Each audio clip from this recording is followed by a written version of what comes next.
Macky Sall n'a pas le droit de sacrifier les membres du Conseil constitutionnel. Une alerte de Abdourahmane Diouf sur le troisième mandat à la une de Walf Quotidien. Le membre fondateur de la coalition Art Sénégal explique ce qui guette le Conseil constitutionnel. Dans une vidéo devenue virale sur les réseaux sociaux, le fondateur du parti Awalé affirme que Macky Sall ne doit pas sacrifier les membres du Conseil constitutionnel en leur faisant prononcer quelque chose d'inexact, ce qui risque de créer une brouille entre les populations et le Conseil constitutionnel, avertit Abdourahmane Diouf, qui estime que le Sénégal a tout donné à Macky Sall et il a donc l'obligation de rendre l'appareil, rapporte le journal du groupe Walfadjri. C'est le pourquoi semblait indiquer Sud Quotidien sur la fin du quinquennat. Macky entre deux eaux, s'exclame le confrère, à quelques 18 mois qui lui reste à la tête du pouvoir exécutif. Le président de la République se retrouve tenaillé contre toute attente entre le bouillonnement d'un front social qui s'élargit de plus en plus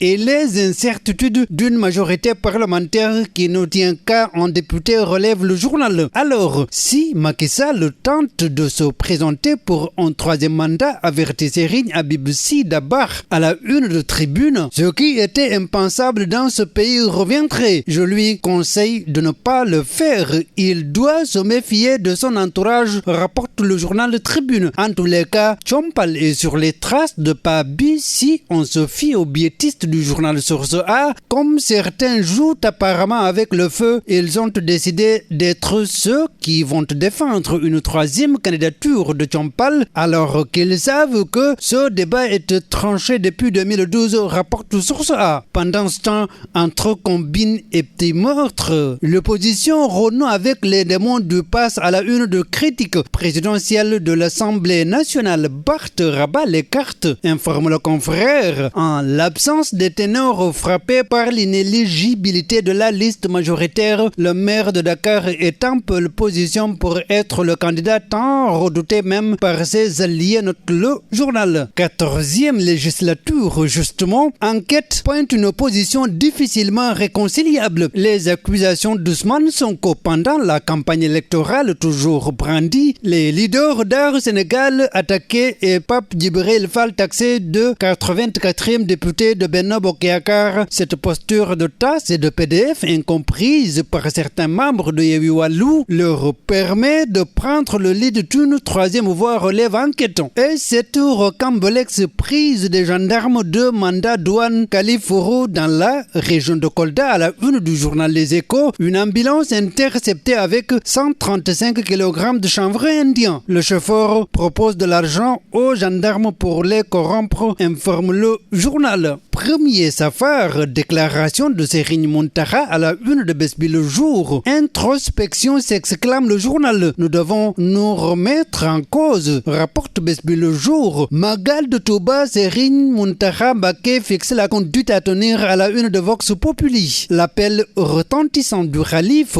aux résidents et pèlerins, il n'y a que Serigne Touba qui nous y réunit, relève le journal. Rappel à Dieu du journaliste et formateur Lamine Touré à la une de Direct News. L'hommage poignant de Mbaye Diouf. À l'occasion du troisième jour de Pedre Ndiaye, l'épouse de Lamine Touré, malgré l'état de santé compliqué de son mari, a tenu à faire le déplacement jusque chez Pedre pour témoigner toute la sincérité de la relation entre ces deux confrères devenus frères, rapporte le journal. Sport pour terminer à la une de Stade. Premier League, Southampton-Chelsea à 18h45. Le retour du Rock Koulibaly Mendy pour enchaîner, affiche le journal. Bonne lecture.